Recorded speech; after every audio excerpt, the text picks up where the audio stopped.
হাবিব বলেন, কোন মানুষ যদি আমার উপরে একবার দুরূদ সালাম প্রেরণ করি, আল্লাহ পাক রব্বুল আলামিন তাকে জিরো থেকে হিরো বানায়া দিতে পারে।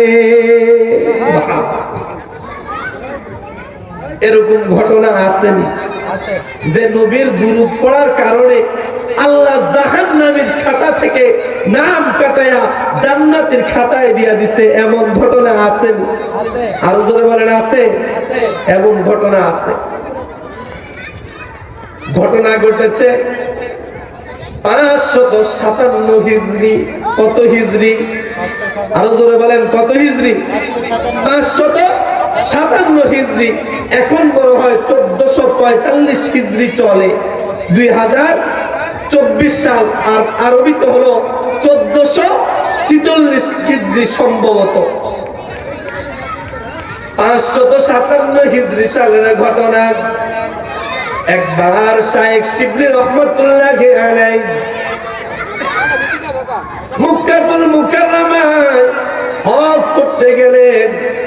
হজ করতে যাইয়া শাইখ শিবলি রহমাতুল্লাহি আলাইহি দেখলেন একটা যুবক খানে কাবা তওয়াফ করতেছে। আর ওই খানে কাবা তওয়াফ করার সময় আমরা যে খানে কাবা তওয়াফ করি, সেই সময় আমরা যে দোয়া পাঠ করি, এই দোয়া সে পাঠ করতেছে না। আমরা তওয়াফ করার সময় দোয়া পাঠ করি না? কি পাঠ করি?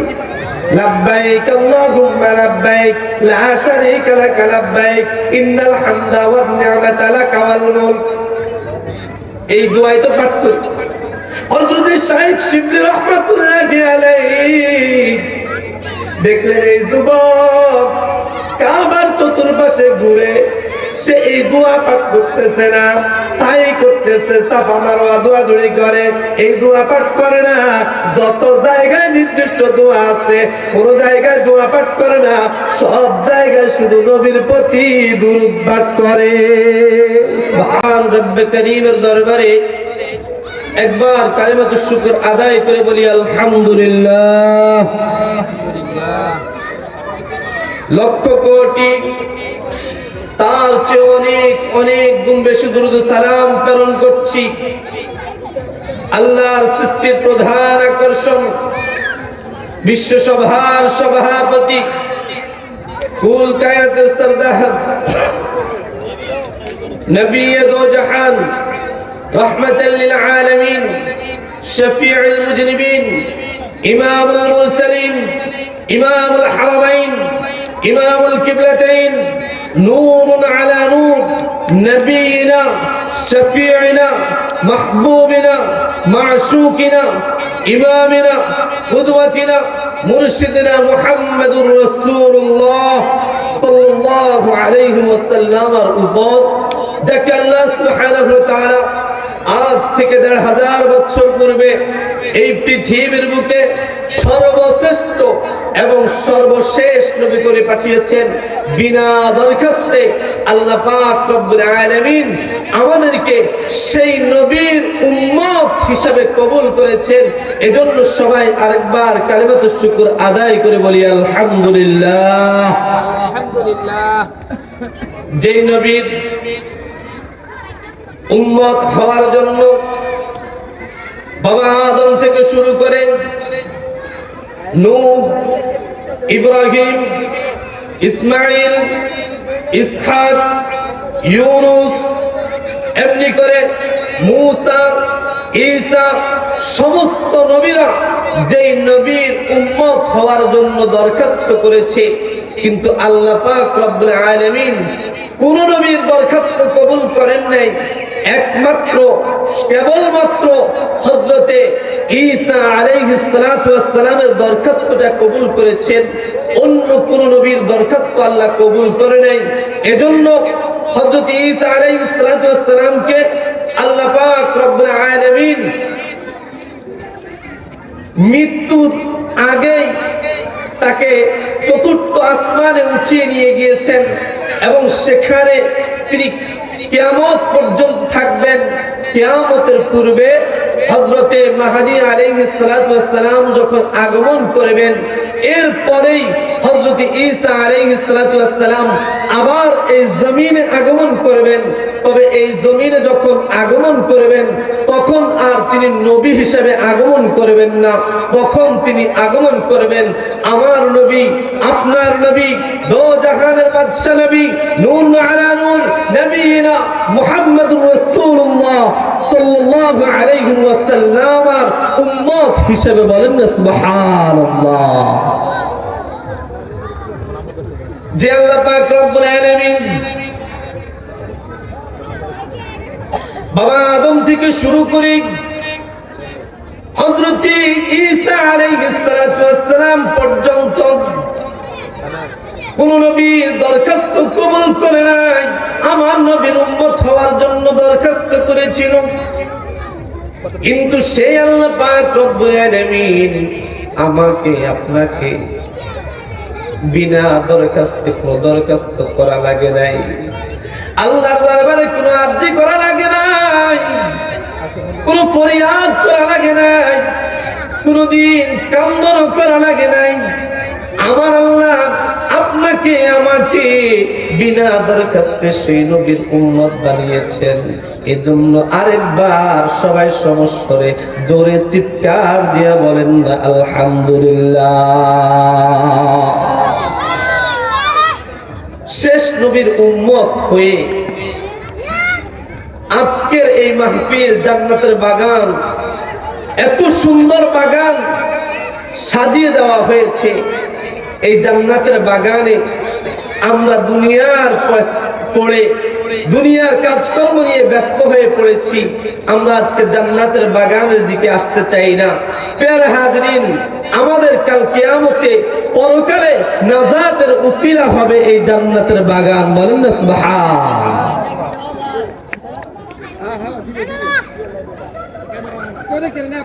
আল্লাহর হাবিব সাল্লাল্লাহু আলাইহি ওয়াসাল্লাম হাদিস শরীফের ভিতরে ইরশাদ করেন যে লা ইয়াকউদু কওমুন ইয়াযকুরুনাল্লাহ ইল্লা হাফাতহুমুল মালাইকাতু।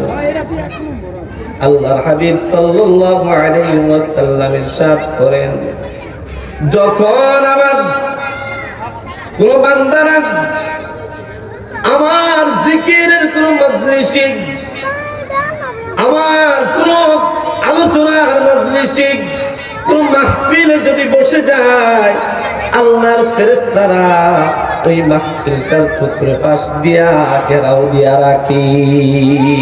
বলুন না সুবহানাল্লাহ। যেই জায়গায় মাহফিল হয় এই জায়গায় ফেরেশতারা চতুর্পাশ দিয়ে ঘেরাও দিয়ে রাখি। শুধু তাই নয়, আল্লাহ হাবিব সাল্লাল্লাহু আলাইহি ওয়াসাল্লাম ইরশাদ করেন ওয়ানাযালাত আলাইহিমুস সাকিনা, আর আল্লাহ পাক রব্বুল আলামিন তাদের উপর আল্লাহর খাস রহমত নাযিল করতে থাকে। বলুন না সুবহানাল্লাহ। শুধু তাই নয়,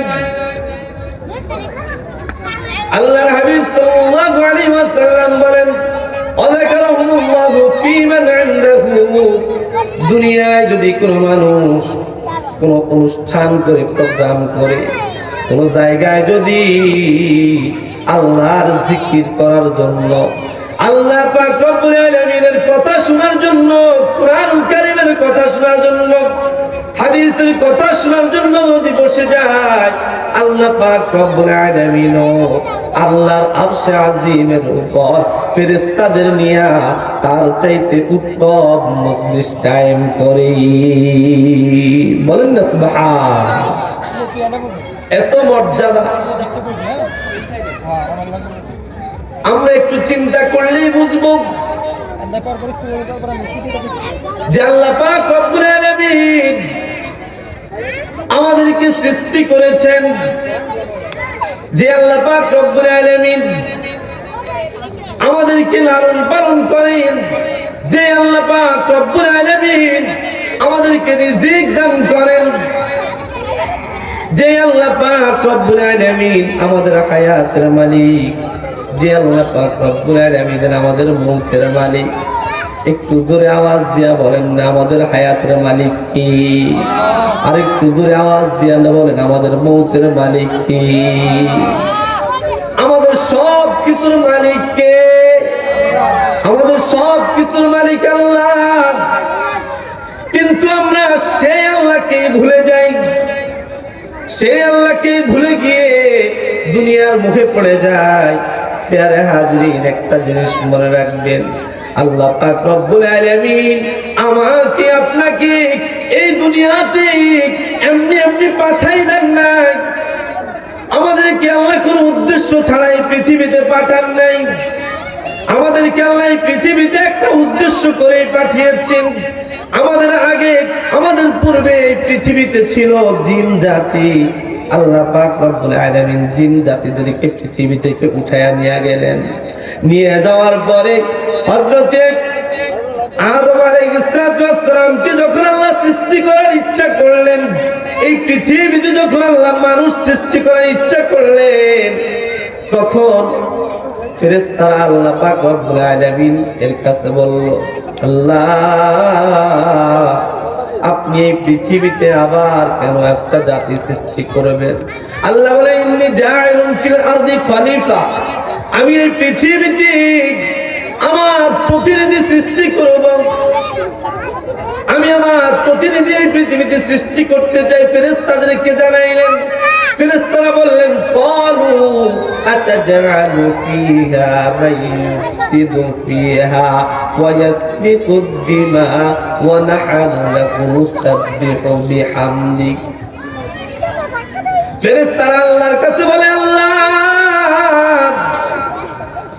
আপনি তো ইতিপূর্বেও একটা জাতি সৃষ্টি করেছিলেন, এই জাতি আপনার ইবাদত করে নাই, আপনার হুকুম মানে নাই। তারা এই পৃথিবীর মধ্যে ঝগড়া করেছে, বিবাদ করেছে, রক্তারক্তি করেছে, হানাহানি করেছে, কাটাকাটি করেছে। আপনি এই পৃথিবীতে কেন একটা জাতি সৃষ্টি করতে চান? আল্লাহ পাক রব্বুল আলামিন বলেন, আমি যা জানি তোমরা তা জানো না। বলেন না সুবহানাল্লাহ। আল্লাহ বলেন, আমি যা জানি তোমরা তা জানো না। আল্লাহ এই পৃথিবীতে তার প্রতিনিধি সৃষ্টি করলেন। এই প্রতিনিধি সৃষ্টি করে আল্লাহ পাক রব্বুল আলামিন বলেন, এদেরকে আমি একটা উদ্দেশ্যে সৃষ্টি করেছি। আমি এদের থেকে কোনো কিছুই চাই না। আমি এদের থেকে কোনো কিছু চাই না। এদের ধন চাই না, সম্পদ চাই না, অর্থ চাই না, বাড়ি চাই না, কোনো কিছুই আমি আল্লাহ চাই না। এরা এই দুনিয়াতে যত সম্পদ কামাই করবে, লক্ষ কোটি টাকার মালিক হবে, হাজার কোটি টাকার মালিক হবে, বাড়ি হবে, গাড়ি হবে, এরা এক একজন বড় বড় ক্ষমতাধর হবে। আল্লাহ পাক রব্বুল আলামিন বলেন, এগুলো কোনো কিছুই আমি তাদের কাছ থেকে চাই না। আল্লাহ চায়? আল্লাহ আমাদের কাছ থেকে কোনো কিছু চায়? কোনো কিছুই চায় না। আপনি হাজার কোটি টাকার মালিক হলেও আল্লাহর কোনো উপকার নাই। আল্লাহ এগুলো থেকে সম্পূর্ণ মুক্ত। আল্লাহ অর্থ সম্পদ, বাড়ি গাড়ি, টাকা পয়সা, এগুলো থেকে সব কিছু থেকে আল্লাহ সম্পূর্ণ মুক্ত। আল্লাহ পাক রব্বুল আলামিন বলেন যে এই পৃথিবীটা যদি, এই পৃথিবীটা, তামাম পৃথিবীটা যদি আমি আল্লাহর কাছে একটা মাছির ধানার সমপরিমাণ যদি মূল্য হতো, তাহলে আমি কোন কাফের, কোন মুশরিক, কোন বেদিনকে আমি আল্লাহ এক ফোঁটাও পানি পান করতে দিতাম না। বলেন না সুবহানাল্লাহ। আমরা অর্থ সম্পদ হলে আল্লাহকে ভুলে যাই, একটু সচ্ছল হলে আল্লাহকে ভুলে যাই। নামাজ রোজা সব কিছু বাদ দিয়ে, সব কিছু বাদ দিয়ে আমরা দুনিয়ার মোহে পড়ে ব্যস্ত হয়ে থাকি। আল্লাহ বলেন যে এই পুরা পৃথিবীটা হয়তো তোমার একটা বাড়ি আছে, হয়তো তোমার একটা গাড়ি আছে, হয়তো তোমার 2-1 কোটি টাকা আছে, তুমি এগুলো নিয়ে অনেক বড়াই করো। আল্লাহ বলেন আমার কাছে তোমার ওই 1 কোটি নয়, এই পুরা পৃথিবীটা যে দেখো, এই পুরা পৃথিবীটা যদি একটা মাছির ধানা সমপরিমাণ যদি মূল্য হতো, আমি আল্লাহ কোন কাফের মুশরিককে 1 ফোঁটা পানিও পান করতে দিতাম না। বলেন না সুবহানাল্লাহ।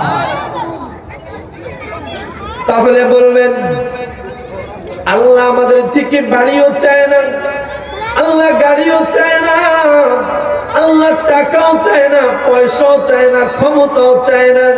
তাহলে আল্লাহ আমাদের কাছ থেকে কি চায়? আল্লাহ আমাদেরকে কেন বানাইলেন এই পৃথিবীতে? আল্লাহ সবচাইতে সুন্দর করে আল্লাহ আমাদেরকে বানাইলেন। 18,000 মাখলুকাতের ভিতরে শ্রেষ্ঠ মাখলুকাত বানাইলেন। কেন আল্লাহ শ্রেষ্ঠ মাখলুকাত বানাইলেন? আল্লাহ বলেন কামা খলাকনাল ইনসানা ফি আহসানি তাকওয়িম। আল্লাহ পাক রব্বুল আলামিন এই মানব জাতিকে সবচাইতে উত্তম শ্রেষ্ঠ আকৃতি দিয়ে বানাইলেন। কিন্তু আমার আল্লাহ আমাদের থেকে কোনো কিছুই চায় না। আল্লাহ আমাদের থেকে চায় কি? আল্লাহর উদ্দেশ্য কি? আমাদেরকে বানাইলো কি কারণে? আল্লাহ পাক রব্বুল আলামিন নিজেই ঘোষণা করেন পবিত্র কোরআনুল কারীমের মধ্যে। আল্লাহ বলেন ওয়া মা খালাকুতুল জিন্না ওয়াল ইনসা ইল্লা লিয়াবুদুন। একটু জোরে আওয়াজ দিয়ে বলেন আল্লাহু আকবার। আল্লাহ বলেন এই পৃথিবীতে আমি মানুষকে বানাইলাম, একটাই আমার উদ্দেশ্য, এই ছাড়া আমার কোনো উদ্দেশ্য নয়। উদ্দেশ্য হইল আল্লাহ বলেন ওমা খালাকতুল জিন্না ওয়াল ইনসা ইল্লা লিয়াবুদুন। আমি এই পৃথিবীতে মানুষকে বানাইলাম শুধু আমার ইবাদত করার জন্য। কি করার জন্য? একটু জোরে বলেন, কি করার জন্য? শুধু ইবাদত। আমি কিচ্ছু চাই না। কাল কিয়ামতের ময়দানে অর্থ সম্পদ এগুলো কারো কোনো কিচ্ছু কাজে আসবে না। আল্লাহ বলতেন লা ইয়ানফাউ মালু ওয়ালা বানুন ইল্লা মান আতাল্লাহু বিকলবিন সালিম। কাল কিয়ামতের ময়দানে কোনো অর্থ সম্পদ, বাড়ি গাড়ি, টাকা পয়সা কোনো কিছুই কাজে আসবে না। একটা জিনিস কাজে আসবে, সেই জিনিসটা হইল ইল্লা মান আতাল্লাহু বিকলবিন সালিম, যে একটা পবিত্র পরিশুদ্ধ আত্মা নিয়ে আসতে পারবে কাল কিয়ামতের ময়দানে আল্লাহর দরবারে, তাই কাজে লাগবে। বলেন না সুবহানাল্লাহ। তাহলে আমাদেরকে যে আল্লাহ বানাইলেন উদ্দেশ্য কি? আল্লাহর ইবাদত। আরো জোরে বলেন উদ্দেশ্য কি? আল্লাহর ইবাদত। এই আল্লাহর ইবাদত করতে চাই কি চাই না? আরো জোরে বলেন চাই কি চাই না? আমরা কারা কারা চাই? নারায়ে তাকবীর, নারায়ে রিসালাহ, আহলুস সুন্নাহ ওয়াল জামাআহ। আল্লাহর উদ্দেশ্য একটা, যে যাই করি আমাদের মেন কাজ হলো আল্লাহর ইবাদত করা। আমাদের মেন কাজ হলো আল্লাহর ইবাদত করা। কাল কিয়ামতের ময়দানে তারাই নাজাত পাবে, তারাই নাজাত পাবে, তারাই জান্নাত পাবে যারা নেক আমল করবে, যারা ইবাদত করবে। কাল কিয়ামতের ময়দানে আল্লাহ পাক রব্বুল আলামিন তাদেরকে নাজাত দিবে। বলেন না সুবহানাল্লাহ। আল্লাহ পাক রব্বুল আলামিন বলেন ওয়াল আসর ইন্নাল ইনসানা লাফি খুসর ইল্লাল্লাযীনা আমানু ওয়া আমিলুস সালিহাত। একটু জোরে আওয়াজ দিয়ে বলেন না সুবহানাল্লাহ। আল্লাহ প্রথমে আসর যুগের শপথ করলেন, সময়ের শপথ করলেন। শপথ করে আল্লাহ পাক বলেন ইন্নাল ইনসানা, নিশ্চয়ই মানুষ, লাফি খুসর, মানুষ ক্ষতির মধ্যে রয়েছে। মানুষ আছে কিসের মধ্যে? ক্ষতির মধ্যে। সমস্ত মানুষ ক্ষতির মধ্যে। আল্লাহ প্রথম বললেন পৃথিবীতে যা মানুষ আছে এরা সবাই ক্ষতির মধ্যে। তবে ইল্লাল্লাযীনা আমানু, যারা ঈমান আনে, যারা ওয়ামিলুস সালিহাত, নেক আমল করে, তারা বাদে। বলেন না সুবহানাল্লাহ। যারা ইবাদত করে, নেক আমল করে, যারা ঈমান আনে, তারা বাদে অন্য যারা আছে সবাই কিসের মধ্যে? ক্ষতির মধ্যে। অন্য আয়াতের মধ্যে আমার আল্লাহ বলেন, الذين إن الذين آمنوا وعملوا الصالحات لهم جنات تجري من تحتها الأنهار। অন্য আয়াতের মধ্যে আল্লাহ বলেন, যারা ঈমান আনে, নেক আমল করে, এই ঈমান আননেওয়ালা, নেক আননেওয়ালা, তাদের জন্য রয়েছে লাহুম জান্নাত, তাদের জন্য রয়েছে জান্নাত। বলেন সুবহানাল্লাহ। যারা নেক আমল করে তাদের জন্য কি? জান্নাত। কেমন জান্নাত? তাজরি মিন তাহতিহাল আনহার, যে জান্নাতে নিচ দিয়ে প্রবাহিত হবে সমুদ্র নহর সমূহ, যে নহরগুলো থাকবে চারটা জিনিসের, দুধের নহর, মধুর নহর, পানির নহর, মদের নহর। বলেন না সুবহানাল্লাহ। এই চারটা নহর থাকবে। তবে পাবে কারা? পাবে হবে তারা, পাবে হলো তারা যারা ঈমান আনে, নেক আমল করে। বলেন না সুবহানাল্লাহ। আমরা নেক আমল করতে চাই কি চাই না? আর একটু জোরে বলেন, চাই কি চাই না? কারা কারা চাই একটু হাত তুলে দেখান। নারায়ে তাকবীর, নারায়ে রিসালাহ, আহলুস সুন্নাহ ওয়াল জামাআহ। আজকের মাহফিল হাত নাও। এবার একটা নেক আমলের কথা বলবো, বেশি নেক আমল, একটা নেক আমলের কথা বলবো। আল্লাহ পাক রব্বুল আলামিন আমাদের সবাইকে একটা নেক আমল করার মতো তৌফিক দান করুক। সকলে বলি আমিন। একটা নেক আমল হলো যে আমলটা আমার আল্লাহ পাক রব্বুল আলামিন করেন, যে আমলটা আমার আল্লাহ পাক রব্বুল আলামিনের ফেরেশতারাও করে, যে আমলটা আল্লাহ পাক রব্বুল আলামিন মুমিন বান্দাদেরকে ডাক দিয়া বলে, ওকে মুমিন বান্দারা, তোমরাও সেই আমলটা করো। বলেন না সুবহানাল্লাহ। বলবেন হুজুর, বান্দা আমল করতে পারে, ফেরেশতারা আমল করতে পারে, কিন্তু আমার আল্লাহ কিভাবে আমল করে? আমার আল্লাহর তো কোনো আমলের প্রয়োজন নেই। আছে? আছে? আল্লাহর কোনো আমল করা লাগে? আল্লাহর কোনো আমলের দরকার নাই। আল্লাহ পাক রব্বুল আলামিন হলেন সমস্ত কিছু থেকে মুক্ত। আল্লাহ পাক রব্বুল আলামিন বলেন, কুল হুয়াল্লাহু আহাদ। হে নবী আপনি বলেন আল্লাহ এক। আল্লাহ কয়জন? আরো জোরে বলেন, কয়জন? আল্লাহ একজন। এরপরে আল্লাহ বলেন আল্লাহুস সামাদ। আল্লাহ হলেন অমুখাপেক্ষী, আল্লাহ কারো মুখাপেক্ষী না। আল্লাহর খাওয়া লাগে না, আল্লাহর ঘুমানো লাগে না, আল্লাহর নামাজ নাই, আল্লাহর রোজা নাই, আল্লাহ সব কিছু থেকে মুক্ত। ঠিক কিনা? আল্লাহ কি সব কিছু থেকে মুক্ত। কিন্তু আমার আল্লাহ পাক এমন একটা আমল করেন, যে আমলটা ফেরেশতারাও করে, যে আমলটা আল্লাহ মুমিন বান্দাদেরকেও করতে বলে। সুবহানাল্লাহ। সেই আমলটা কি? সেই আমলটা আল্লাহ পাক রব্বুল আলামিন নিজেই পবিত্র কুরআনুল কারীমের ভিতরে ইরশাদ করেন, ইন্নাল্লাহা ওয়া মালাইকাতাহু ইউসাল্লুনা আলান নবী ইয়া আইয়ুহাল্লাযীনা আমানু সাল্লু আলাইহি ওয়া সাল্লিমু তাসলিমা। বলেন না সুবহানাল্লাহ।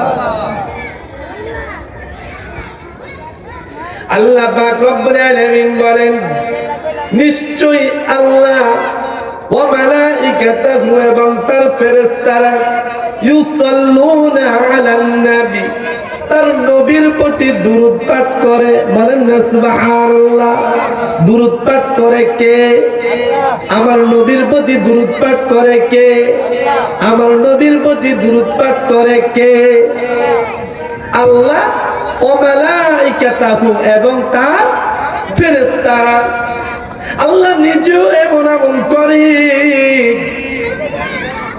হাদিস শরীফের ভিতরে আসছে, আল্লাহর আল্লাহ পাক তাফসীরের ভিতরে আসছে, তাফসীরে ইবনে কাসিরের ভিতরে, যে আল্লাহ পাক রব্বুল আলামিন দুরূদ শরীফ পাঠ করে এর অর্থ হলো আল্লাহ পাক রব্বুল আলামিন তার ফেরেশতাদেরকে নিয়ে তার হাবিবের পর যে প্রশংসা করতে থাকে। বলেন সুবহান। 24 ঘন্টা চলতেই থাকে হাবিবের প্রশংসা। আল্লাহও করে, ফেরেশতারাও করে। বলেন না সুবহানাল্লাহ। এবার আল্লাহ পাক রব্বুল আলামিন মুমিন বান্দাদেরকে ডাক দিয়া বলে, ও কি মুমিন বান্দারা, ইয়া আইয়ুহাল্লাযীনা আমানু, হে ঈমানদাররা, সাল্লু আলাইহি ওয়া সাল্লিমু তাসলিমা। আল্লাহ পাক বলেন, ও হে মুমিন বান্দারা, তোমরা হাবিবের শানে, তোমরা নবীর শানে বেশি বেশি দুরূদ ও সালাম পাঠ করো। বলেন সুবহান।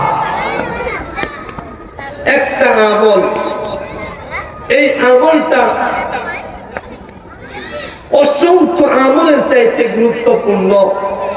যে আমলটা আল্লাহ করে, রাসূল করে, মুমিন বান্দাদেরকেও করার আদেশ করে, এই আমলটা কাল কিয়ামতের ময়দানে জান্নাতের যাওয়ার জন্য উসিলা হয়ে যায়। বলেন না সুবহান। বেশি বেশি দুরূদ পাঠ করলে খুশি হয় কে? আর একটু জোরে বলেন, খুশি হয় কে? শুধু আল্লাহ খুশি হয় না, শুধু আল্লাহ খুশি হয় না, খুশি হয় আমার আল্লাহ 3টা পুরস্কার দান করে। বলেন না সুবহানাল্লাহ। কয়টা?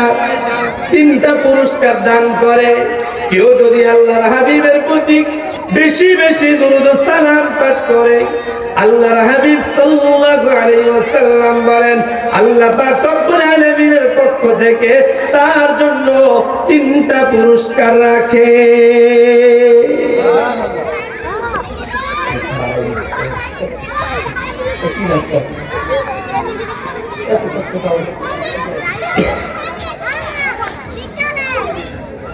এক নাম্বার, হযরত আবু হুরায়রা রাদিয়াল্লাহু তাআলা আনহু থেকে একটা হাদিস।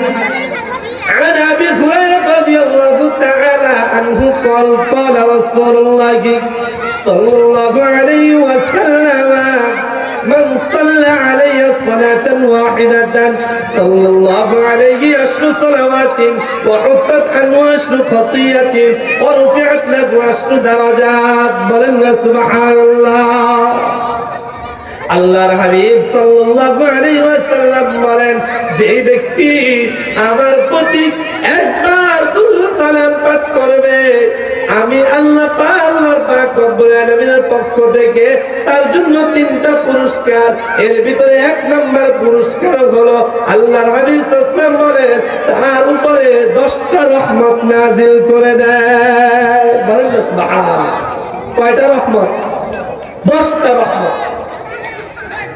সাল্লাল্লাহু আলাইহি 10 সালাওয়াত, তার জন্য 10টা রহমত আল্লাহ নাযিল করেন। ওয়া হুত্তাত আনহু 10 খতিয়াতিন, তার আমলনামা থেকে আল্লাহ 10টা সগীরা গুনাহ মাফ করে দেয়। শুধু তাই নয়, ওয়ারফিআত লাহু 10 দারাজাত। আল্লাহর হাবিব সাল্লাল্লাহু আলাইহি ওয়াসাল্লামের প্রতি কেউ একবার দুরূদ সালাম প্রেরণ করলে আল্লাহ পাক রব্বুল আলামিন তার 10টা মর্যাদা বাড়ায়া দেয়। তাহলে কেউ যদি একবার পড়ে সাল্লাল্লাহু আলাইহি ওয়াসাল্লাম, তার উপরে 10টা রহমত, 10টা তার জীবনের স্থগিরা গুনাহ আল্লাহ মাফ করে দিবে এবং তার 10টা মর্যাদা বাড়াইয়া দিবে। বলেন না সুবহান। এই দুনিয়ায় যদি কোন মানুষের মর্যাদা বাড়াইতে চায়, সম্মান বাড়াইতে চায়, কতটুকু পর্যন্ত বাড়াইতে পারবে? কোন মানুষ চাইবে না যে তার চাইতে অন্য কেউ উপরে উঠে যাক। যে এলাকার মেম্বার আছে তিনি চাইবে না কখনো আমার সার্গিত চেয়ারম্যান হয়ে যায়। চেয়ারম্যান কখনো চাইবে না আমার সার্গিত এমপি হয়ে যায়। এমপি কখনো চাইবে না আমার সার্গিত মন্ত্রী হয়ে যাক। মন্ত্রী কখনো চাইবে না আমার সার্গিত প্রধানমন্ত্রী হয়ে যাক। প্রধানমন্ত্রী কখনো চাইবে না যে আমার এই কি বলে সার্গিত সে এশিয়া মহাদেশের শ্রেষ্ঠ হয়ে যাক। অর্থাৎ কোনো মানুষ চাইবে না, এটা মানুষের বৈশিষ্ট্য নয়। মানুষ চাইবে আমার সার্গিত আমার চাইতে নিচে থাক, ঠিক কিনা? মানুষ কখনো আমার চাইতে আমার নিম্ন যে আছে সে উপরে উঠে যাক, এটা কেউ চাইবে না। কিন্তু আল্লাহ বলেন কোন মানুষ যদি, আল্লাহর হাবিব বলেন, কোন মানুষ যদি আমার উপরে একবার দুরূদ সালাম প্রেরণ করি, আল্লাহ পাক রব্বুল আলামিন তাকে জিরো থেকে হিরো বানায়া দিতে পারে।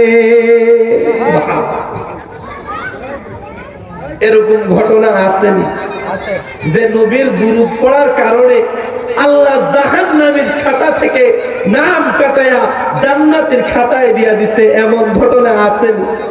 আরো জোরে বলেন আছে? এমন ঘটনা আছে। ঘটনা ঘটেছে 557 হিজরি। কত হিজরি? আরো জোরে বলেন কত হিজরি? 557 হিজরি। এখন বড় হয় 1445 হিজরি চলে, 2024 সাল। আর আরবিতে হলো 1446 হিজরি সম্ভবত। 557 হিজরি সালের ঘটনা। একবার শাইখ শিবলি রহমাতুল্লাহি আলাইহি মক্কাতুল মুকাররমায় হজ করতে গেলেন। হজ করতে যাইয়া শাইখ শিবলি রহমাতুল্লাহি আলাইহি দেখলেন একটা যুবক খানায়ে কাবা তওয়াফ করতেছে। আর ওই খানায়ে কাবা তওয়াফ করার সময় আমরা যে খানায়ে কাবা তওয়াফ করি সেই সময় আমরা যে দোয়া পাঠ করি, এই দোয়া সে পাঠ করতেছে না। আমরা তওয়াফ করার সময় দোয়া পাঠ করি না? কি পাঠ করি? লাব্বাইক আল্লাহুম্মা লাব্বাইক লা শারীকা লাক লাব্বাইক ইন্নাল হামদা ওয়ান নি'মাতা লাকা ওয়াল মুলক। এই দোয়াই তো পাঠ করি। হযরত শাইখ শিবলি রাহমাতুল্লাহি আলাইহি দেখলেন এই যুবক কাবার চতুর্পাশে ঘুরে সে এই দোয়া পাঠ করতেছে না, তাই করতেছে সাফা মারওয়া দৌড়াদৌড়ি করে, এই দোয়া পাঠ করে না। যত জায়গায় নির্দিষ্ট দোয়া আছে কোন জায়গায় দোয়া পাঠ করে না, সব জায়গায় শুধু নবীর প্রতি দুরূদ পাঠ করে। কি করে? দুরূদ পাঠ করে।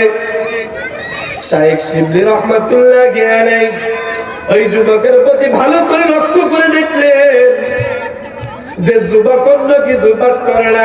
শাইখ শিবলি রহমাতুল্লাহি আলাইহি যুবককে ডাক দিয়া বলে, ও যুবক, তুমি যে তওয়াফ করতেছ, এই তওয়াফ করার সময় কি তোমার দোয়া মনে পড়ে না? তুমি কি দোয়া পারো না? তুমি কেন শুধু নবীর প্রতি দুরূদ পাঠ করো? তুমি না পারলে বলো, আমি তোমাকে সেই দোয়াগুলো শিখাইয়া দেই। ওই যুবক বলে, আমি সব দোয়া পারি। বলেন না সুবহানাল্লাহ। শাইখ শিবলি রাহমাতুল্লাহি আলাইহি বলে, যদি সমস্ত দোয়াগুলাই পারো তাহলে কেন তুমি শুধু দুরূদ শরীফ পাঠ করো, অন্য দোয়া কেন পাঠ করে না? ওই যুবক বলে, আমি এর ব্যাখ্যা সাধারণ কোনো মানুষের কাছে করতে চাই না, আমি এটার ব্যাখ্যা আল্লাহর ওলি ছাড়া আর কারো কাছে করব না। বলেন না সুবহানাল্লাহ। এবার শাইখ শিবলি রহমাতুল্লাহি আলাইহি বলে, ওই যুবক শাইখ শিবলি রহমাতুল্লাহি আলাইহিকে বলে, আপনার পরিচয় দেন, কে আপনি? শাইখ শিবলি রহমাতুল্লাহি আলাইহি বলেন, তুমি আমাকে চিনবা না, আমি হইলাম জুনাইদ বাগদাদি রহমাতুল্লাহি আলাইহির শাগির্দ। বলেন না সুবহানাল্লাহ। আমি কে? জুনাইদ বাগদাদির শাগির্দ। আমি এই যুগের একজন বড় মুফতি। ওই যুবক বলেন, ভালো করে লক্ষ্য করেন, ওই যুবক বলে, শায়েখ আমি আপনার কথা বহুবার শুনেছি, আপনার সাক্ষাতের জন্য আমি ব্যাকুল ছিলাম, আমি আপনার সাক্ষাৎ পাওয়ার জন্য অনেক অপেক্ষা করেছি, এবার আপনি আপনাকে পেয়ে গেছি, আমার স্বপ্নের ব্যাখ্যা কি আপনি শুনতে চান? শাইখ শিবলি রহমাতুল্লাহি আলাইহি বলে, এমন কি ঘটনা ঘটলো বলো, কেন তুমি দুরূদ শরীফ পাঠ করো, দোয়া পাঠ করতেছো না? ওই যুবক বলে, আমি একবার আমার পিতা সহ বাগদাদ থেকে হজের উদ্দেশ্যে রওনা দিলাম। বলেন না সুবহানাল্লাহ। ওই যুবক বলে, আমি এবং আমার পিতা একবার বাগদাদ শহর থেকে রওনা দিলাম।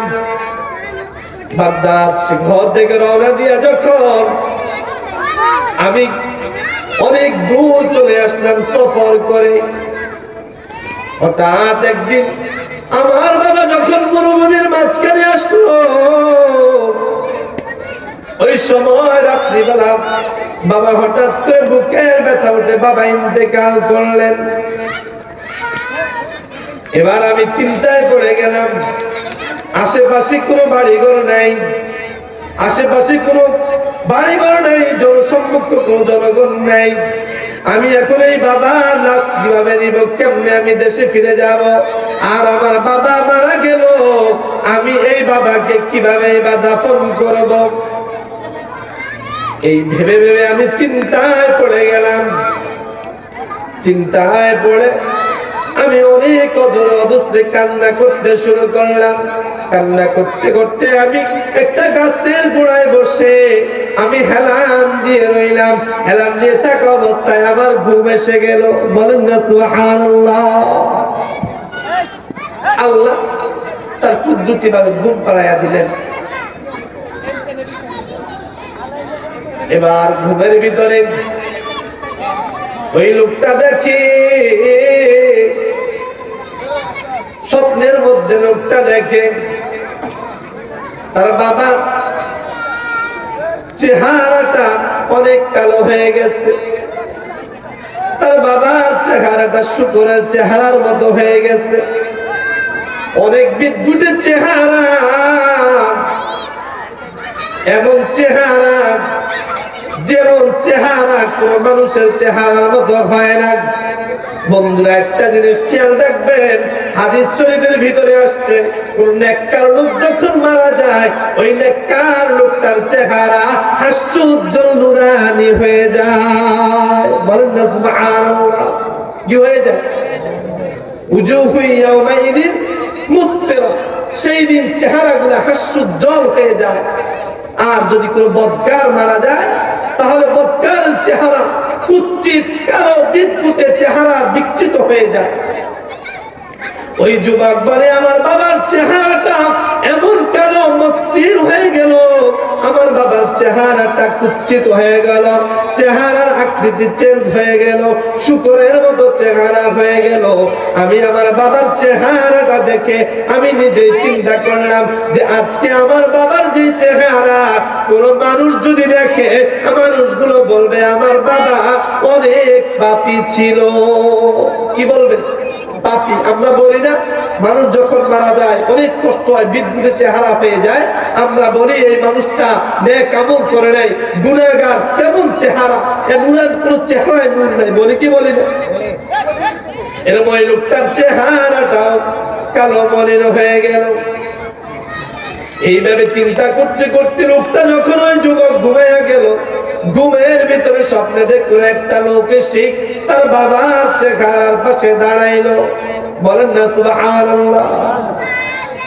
ওই বাবার চেহারার পাশে দাঁড়াইয়া ওই লোকটা বাবার চেহারার উপরে রুমালটা খুলে দিল। এবার রুমালটা খুলে দিয়া ওই লোকটা তার বাবার চেহারার মধ্যে দুইটা হাত দিয়ে হাতটা ভুলাইয়া দিল। বলেন না সুবহানাল্লাহ। হাতটা ভুলাইয়া দিয়া ওই লোকটা পেটটা ভুলাইয়া দিল। এবার ওই যুবক স্বপ্নে দেখি তার বাবার আগের যে চেহারা, এই চেহারার চাইতেও তার বাবার চেহারা বহু গুণে নুরান্বিত হয়ে গেল।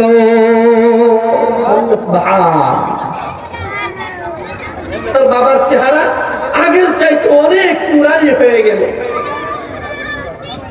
এবার লোকটার ঘুম ভেঙে গেল।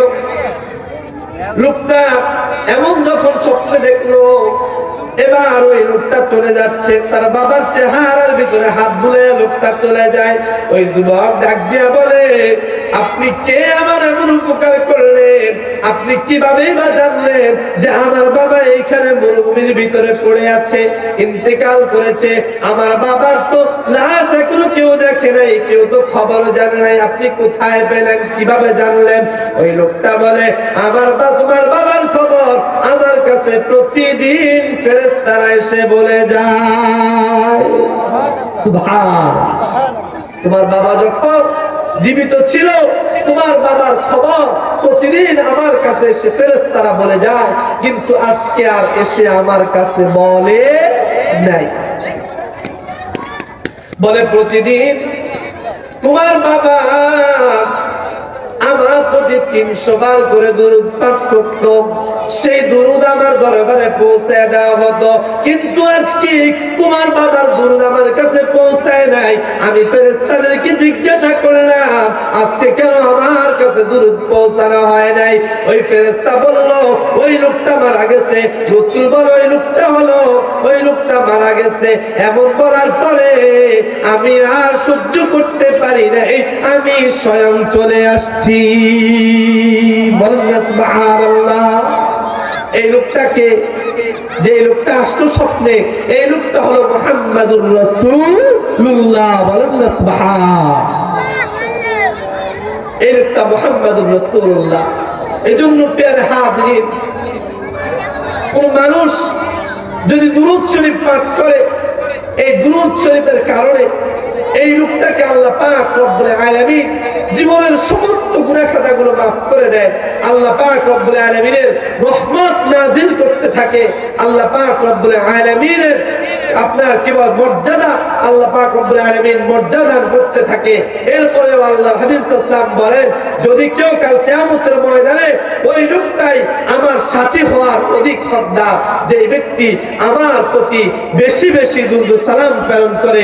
প্রিয় হাজিরিন, এজন্য আমরা যে যতই আমল করি না কেন, রাসূলুল্লাহ সাল্লাল্লাহু আলাইহি ওয়াসাল্লামের উপর নেক আমল দুরূদ শরীফ পড়া, এটা আমাদের জন্য সুন্নি যারা আছি, এটা আমাদের জন্য কর্তব্য। কেননা কাল কিয়ামতের ময়দানে যদি রাসূলুল্লাহ সাল্লাল্লাহু আলাইহি ওয়াসাল্লামের সুপারিশ পেতে চান, তাহলে বেশি বেশি দুরূদ শরীফ পড়তে হবে। কেননা আল্লাহ হাবিব বলছেন, আওলান নাসি বিয়াউমিল কিয়ামাতি আকতারুহুম আলাস সালাহ। কাল কিয়ামতের ময়দানে আমার নিকটবর্তী হওয়ার অধিক হকদার ওই ব্যক্তি, যেই ব্যক্তি আমার প্রতি বেশি বেশি দুরূদ সালাম প্রেরণ করে। বলেন না সুবহানাল্লাহ। আল্লাহ পাক রব্বুল আলামিন আমাদের সবাইকে বেশি বেশি নেক আমল করার মতো তৌফিক দান করুক। রাসূলের প্রতি সবটুকু আবেগ আর অনুভূতিকে উজাড় করে দিয়ে বেশি বেশি দুরূদ সালাম প্রেরণ করার মতো তৌফিক দান করুক। সকলে বলি আমিন।